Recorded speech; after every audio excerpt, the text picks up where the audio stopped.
Les fabricants automobiles japonais hésitent toujours à reprendre la production cette semaine. Ils sont inquiets des violentes attaques subies par les commerces japonais sur le sol chinois causées par la dispute de territoire dans la mer de Chine.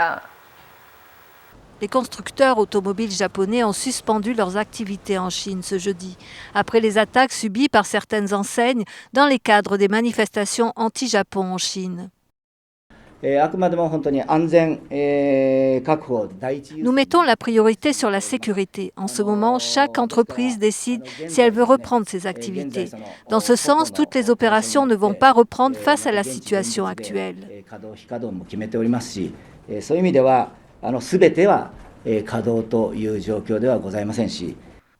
Les relations entre la Chine et le Japon sont au plus bas depuis des décennies.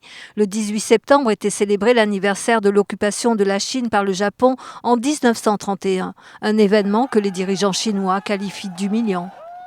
Les disputes de souveraineté autour des îles d'Aoyu ont déclenché des manifestations anti-Japon dans plus de 50 villes chinoises.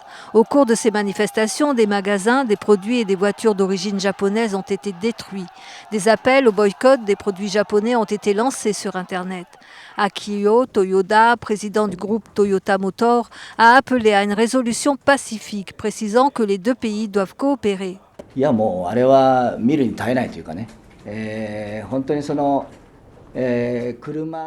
Je ne supporte pas de voir cela. C'est comme si on frappait mon propre corps quand je vois des voitures maltraitées comme cela.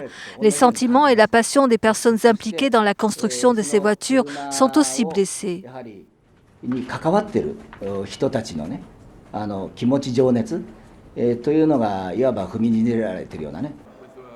Le secrétaire général de l'Organisation pour une coopération et un développement économique a précisé dans une interview à Pékin que l'impact économique potentiel de la dispute pourrait dépasser la Chine et le Japon et affecter le rétablissement de l'économie mondiale.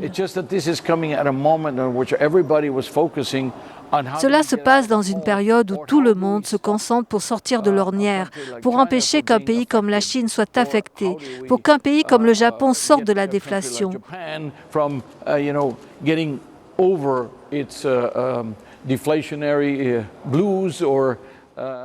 Après leur effort de reconstruction, peut-être que leur croissance va diminuer. Je pense que le moment est mal choisi.